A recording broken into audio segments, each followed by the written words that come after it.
প্রিয় শ্রোতা বন্ধুরা, আমার গলার আওয়াজ এখনো পর্যন্ত ঠিক হয়নি, তবুও আমি বলছি আপনাদের।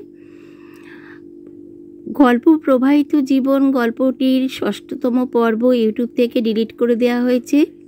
গল্পটি আবার আপনারা পাবেন, তবে একটু অন্যরকমভাবে আমি আপনাদের দেব। আর আজকে আপনাদের জন্য নিয়ে এসেছি নতুন একটি কাহিনী। এই কাহিনীটি আপনারা শুনে দেখুন, অত্যন্ত চমৎকার। শেষ পর্যন্ত শুনবেন, ভালো লাগবে। তাহলে চলুন সেই অ্যাডভেঞ্চার কাহিনীটি শুনে ফেলি। অন্য চিন্তা চমৎকার কিনা জানি না, কারণ বাবা পরলোকে গিয়েছেন ব্যাংকের টাকা ইহলোকে রেখেই। কাজেই কাজের মধ্যে দুই, খাই আর শুই। ওরই মধ্যে একটুখানি ফাঁক পেলেই তাস দাবা খেলি আর পরচর্চা করি। উফ, জীবনটা কি একঘেয়েই না লাগছে। তিতি বিরক্ত হয়ে স্থির করলুম এইবারে দুই একটা অ্যাডভেঞ্চারের খোঁজে বেরিয়ে পড়ব। কিন্তু আমার উপযোগী অ্যাডভেঞ্চার কই? গায়ে জোর নেই। পথে ঘাটে কাবলিওয়ালার সঙ্গে হাতাহাতি বা ফুটবলের মাঠে খোড়ার সঙ্গে গুতোগুতি করা আমার পক্ষে অসম্ভব। এমন সাহস নেই যে উড়োজাহাজে চড়ে অন্য কারোর রেকর্ড ভাঙবো। এমনকি আমি ব্যাডমিন্টন বা টেবিল টেনিস পর্যন্ত খেলতে পারি না। ছেলেবেলায় মার্বেল, গুলি, ডান্ডা আর হাডুডু খেলেছিলুম বটে, কিন্তু সেসবকে তোমরা তো আর কেউ অ্যাডভেঞ্চার বলে মানতে রাজি হবে না। কিন্তু আমার বুদ্ধি আছে বলে আমি বিশ্বাস করি, কেবল সুবুদ্ধি নয়, দুষ্টু বুদ্ধিও। অতএব নিজের বুদ্ধির আশ্রয় নিয়ে আমি একটা নতুন অ্যাডভেঞ্চারের পথ আবিষ্কার করে ফেললুম। অর্থবলের সঙ্গে বুদ্ধিবল থাকলে অ্যাডভেঞ্চারের ভাবনা কি? সেদিন রাঁচি ফার্স্ট প্যাসেঞ্জার হাওড়া থেকে খড়গপুরে যেতে পুরো আধ ঘন্টা লেট হয়ে গিয়েছিল। তোমরা কি কেউ সে গুপ্ত খবর রাখো? হাওড়া থেকে ট্রেনের একখানা ফার্স্ট ক্লাস কামরায় ঢুকে দেখি গাড়ির ভেতরে যাত্রী আছেন খালি একটি ভদ্রলোক। চেহারা দেখলেই মনে হয় যেন একটি পেট মোটা গ্ল্যাডস্টোন ব্যাগ। নিজের আসনে বসে খানিকক্ষণ স্টেশনে ভিড় দেখলুম, তারপর ফিরে কামরার ভদ্রলোকটিকে ডেকে শুধালুম, মশাইয়ের কোথায় যাওয়া হচ্ছে? ভদ্রলোক তার শিকারি বিড়ালের মতো গোঁফে তা দিতে দিতে বললেন, রাঁচি। হাওয়া খেতে? না, সেখানে আমার জমিদারি আছে। মশাই তাহলে জমিদার? ভদ্রলোক আমার দিকে মস্ত বড় গোলগাল মুখখানা ফিরিয়ে গোঁফের আড়ালে হাসলেন কি দাঁত খিঁচলেন স্পষ্ট বোঝা গেল না। আমি মুখ তুলে কমিউনিকেশন কার্ডের দিকে তাকালুম। ওখানে লেখা রয়েছে, অকারণে ওই কার্ড বা শিকল ধরে টানলে 50 টাকা জরিমানা হবে। এই নোটিশ তোমরাও নিশ্চয়ই ট্রেনের চড়ে লক্ষ্য করেছ। পথে হঠাৎ কোনো বিপদ হলে ওই কার্ড বা শিকল ধরে টানলেই চলন্ত ট্রেন তখনই থেমে যায়। ট্রেন তখন হাওড়া ছেড়ে মাঠের ভেতর দিয়ে গ্রামের পর গ্রামের পাশ দিয়ে দৌড়তে শুরু করেছে ঊর্ধ্বশ্বাসে। খানিকক্ষণ চুপচাপ বাইরের দৃশ্য দেখলুম, কিন্তু সেখানে অ্যাডভেঞ্চারের গন্ধ না পেয়ে বিরক্ত হয়ে উঠে দাঁড়ালুম এবং কমিউনিকেশন কর্ড ধরে মারলুম এক জোর টান। গোঁফে তা দেওয়া শেষ করে জমিদার তখন ঘুমোবার চেষ্টায় ছিলেন। দেখে তিনি চমকে আশ্চর্য স্বরে বলে উঠলেন, করেন কি মশাই? আর করেন কি? দেখতে দেখতে মাঠের মধ্যিখানে ট্রেন দাঁড়িয়ে পড়ল। জানলা দিয়ে মুখ বাড়িয়ে দেখলুম গার্ড সাহেব হন্তদন্ত হয়ে ছুটে আসছে। আমি একগাল হেসে বললুম, গুড ইভিনিং গার্ড। কর ধরে কেটে এনেছে? আমি? কেন, কামরায় কেউ খুন হয়েছে? না। কামরায় হঠাৎ কারোর অসুখ করেছে? আচ্ছা গার্ড, আজ কেমন সুন্দর চাঁদ উঠেছে বলো দেখি। গার্ড প্রথমটা হতভম্ব হয়ে গেল, তারপর একবার তীক্ষ্ণ দৃষ্টিতে আমার মুখের পানে তাকিয়ে বলল, ও তাই নাকি? কতটা মদ খাওয়া হয়েছে? মদ? চাঁদ দেখার মদ খাওয়া এক কথা নাকি? বাজি কথা রাখো, কর ধরে টেনেছো কেন বলো? শখ হয়েছে তাই টেনেছি। এই শখের দাম 50 টাকা তো। আমি দাম দিতে রাজি আছি, দামটা কি এখনই নেবে? আচ্ছা, খাপুরে পৌঁছে সেটা দেখা যাবে, আপাতত তোমার নাম আর ঠিকানা দাও। নাম ঠিকানা নিয়ে গার্ড গজগজ করতে করতে চলে গেল।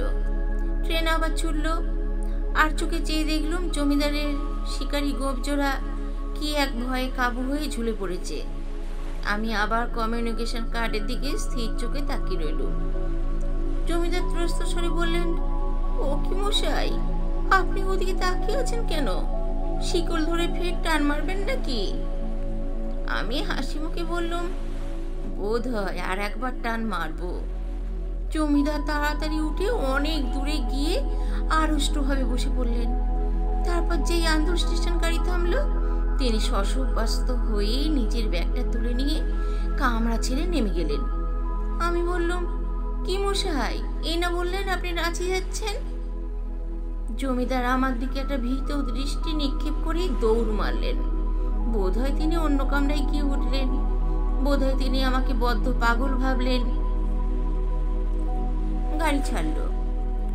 অনেকক্ষণ ধরে কবিত্বের চর্চা করলুম, অর্থাৎ দেখতে লাগলুম ধুধু মাঠ, ঝোপঝাপ, গাছপালা আর ঘুমন্ত গ্রামের উপরে চাঁদের আলোর কল্পনা।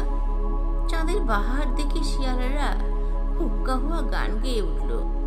কিন্তু বেশি কবিত্ব আমার হাতে সয় না, আমি চাই অ্যাডভেঞ্চার, অতএব গাত্রোত্থান। তারপর আবার কর ধরে দিলুম জোরে এক টান। আবার গাড়ি থামলো। অবিলম্বে গার্ডের পুনরাবির্ভাব, এবারে তার অগ্নিমূর্তি। হুমকি দিয়ে বললেন, মাতলামি করবার জায়গা পাওনি? জানো তোমাকে আমি গাড়ি থেকে নামিয়ে দেব? আমি পরম শান্তভাবে বললুম, জানো না, আমি জীবনে কখনো মদ খাইনি। জানো আমি ফার্স্ট ক্লাস প্যাসেঞ্জার।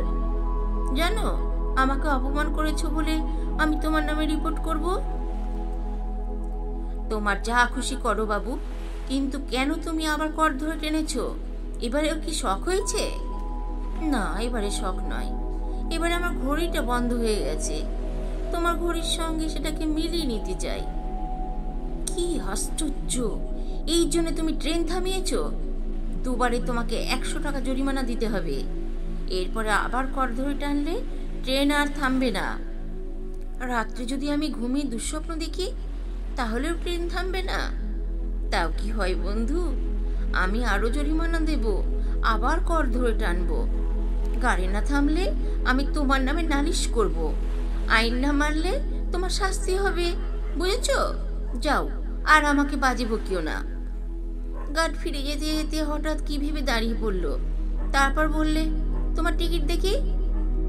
আমি অনেকক্ষণ ধরে পকেট হাতড়ে হাতড়ে হাওড়া থেকে খাপুরের একখানা 3rd ক্লাস টিকিট বার করলুম। গার্ড মহা উৎসাহে এক লাফ মেরে বলে উঠল, যা ভেবেছি তাই। আমি গম্ভীর স্বরে বললুম, তুমি কি ভেবেছ আমি জানতে চাই না, তবে এই টিকিটের উপরে বাড়তি যা দাম হবে আমি তা দিতে রাজি আছি। গার্ড কড়া স্বরে বললে, রেখে দাও তোমার ওসব চালাকি, নামো ফার্স্ট ক্লাস থেকে, যাও 3rd ক্লাসে। গদির ওপরে ঝাঁকিয়ে সম্পূর্ণ বিদেশি কায়দায় আসন সিঁড়ি হয়ে বসে পড়ে বললুম, আমি এখান থেকে নট নরণচরণ, নট কিচ্ছু। বাবা, আমি আইন জানি, তুমি এখান থেকে আমাকে তাড়াতে পারবে না। গার্ড ক্রুদ্ধস্বরে বললে, আচ্ছা, পরের স্টেশনেই তোমার কি অবস্থা হয় দেখো। ট্রেন লেট হয়ে গেছে, এখানে আমি আর গোলমাল করতে চাই না। আমি 2 হস্তে 2 বৃদ্ধাঙ্গুষ্ঠ দিয়ে দেখিয়ে বললুম, তুমি আমার কলা করবে। আমি 500 টাকা বাজি ধরলাম, পরের স্টেশনে কেউ যদি এই কামরা থেকে আমাকে এক পা নড়াতে পারে। কামরার সামনে লাইনের ওপরে তখন অন্যান্য আরোহীরা ভিড় করে দাঁড়িয়ে সাগ্রহে আমাদের কথাবার্তা শুনছিল। সেই জনতার শেষ প্রান্তে আমি জমাইদার বয়সের শিকারী গোপজোড়াও আবিষ্কার করলুম। গার্ডও তাকে দেখে বললে, বাবু, আপনিও এই কামরায় ছিলেন না? জমিদার বললেন, ছিলুম, কিন্তু পাগলের কাছ থেকে প্রাণ নিয়ে পালিয়ে এসেছি। গার্ড বললে, আপনাকে আমি সাক্ষী মানব। আমি বললুম, জমিদার মশাই, আমরা দুজনেই সহযাত্রী ছিলুম, আপনি আমার সাক্ষী। শিকারী গোপজোড়া আবার ঝুলে পড়ল। নিজের মোটা দেহ নিয়ে হাঁসফাঁস করতে করতে জমিদার অদৃশ্য হয়ে গেলেন তৎক্ষণাৎ। গার্ড বললে, তুমি আমার সাক্ষী ভাঙাবার চেষ্টা করছো? বহুত আচ্ছা, পরের স্টেশনেই তোমার সঙ্গে আবার আমার দেখা হবে। আমি হো হো করে হেসে বললুম, আমি প্রস্তুত হয়ে রইলুম। তোমার মতন 10-20টা গার্ডকে আমি ট্যাঁকে পুঁততে পারি বাছাধন। পরের স্টেশনে খালি তুমি কেন, সমস্ত রেল কোম্পানিকে আমি অভ্যর্থনা করতে রাজি আছি। রাগে ফুলতে ফুলতে জনতা সরিয়ে কাঠ নিশান নেড়ে সিগন্যাল দিলে গাড়ি আবার চলল। আবার খানিকক্ষণ পরে চুপচাপ বসে বসে দেখতে লাগলুম গাছের ওপরে চাঁদনি রূপলি আলো, আর গাছের নিচে কালো অন্ধকার। মাঠে মাঝে মাঝে পুকুরের জল চকচক করছে। একবার কমিউনিকেশন করের দিকেও দৃষ্টিপাত করলুম, কিন্তু তাকে নিয়ে দ্বিতীয়বার টানাটানি করতে ভরসা হলো না। পরের স্টেশন হচ্ছে উলুবেড়িয়া। ট্রেন স্টেশনের ভেতর ঢুকলো। খানিক পরেই গার্ড এলো, স্টেশন মাস্টার এবং আরো জনকয়েক লোকের সঙ্গে নিয়ে। স্টেশন মাস্টার আমাকে ডেকে হুকুম দিলে, গাড়ি থেকে তুমি নেমে এসো, তোমার টিকিট দেখাও। বললুম, গাড়ি থেকে না নেমেই আমি টিকিট দেখাতে পারি। এই দেখো। বসেই ফস করে একখানা ফার্স্ট ক্লাস টিকিট বার করে ফেললুম। 2 চক্ষু ছানা বাড়ার মতো বিস্ফোরিত করে গার্ড খানিকক্ষণ স্তম্ভিত হয়ে রইল। তারপর বিস্মিত স্বরে বললে, একটু আগেই ওই বাবু আমাকে 3rd ক্লাস টিকিট দেখিয়েছে। বললুম, হতে পারে। আমি 2 রকম টিকিট কিনেছি। খুশি হলে আমি 4 রকম টিকিটও কিনতে পারি, কিন্তু সেটা বেআইনিও নয়, আর সেজন্য তোমাদের মুখ মারাও সইতে রাজি নই। যাও এখান থেকে, সরে পড়ো। স্টেশন মাস্টারের গলাটা যথাসম্ভব ভারী করে তুলে বললে, কর ধরে টেনে তুমি 2বার ট্রেন থামিয়েছ। হ্যাঁ, এই নাও দাম, বলেই 100 টাকার নোট বার করে ফেলে দিলুম। স্টেশন মাস্টার বললে, এই যাত্রা তোমাকে ছেড়ে দিলুম, কিন্তু ভবিষ্যতে এমন কাজ আর করো না। অদূরে আবার দেখা দিয়েছে সেই শিকারী গোপজোড়া। গোফের মালিককে সম্বোধন করে বললুম, আসুন জমিদার বাবু, আবার এই কামরায় এসে উঠুন, আপনার আর কোনো ভয় নেই। কিন্তু আমার পাগলামি সম্বন্ধে তার সন্দেহ এখনো বোধহয় দ্বিগুণ হয়ে উঠেছে। গোফের সঙ্গে তার মুখখানা আবার সাত করে কোথায় মিলিয়ে গেল। আমার কিছু টাকা খরচ হলো বটে, কিন্তু এই অ্যাডভেঞ্চারটা তোমাদের কেমন লাগলো? বন্ধুরা, গল্পটি এখানেই শেষ হলো। কমেন্টস করে কিন্তু জানাবেন অ্যাডভেঞ্চার কেমন লাগলো আপনাদের।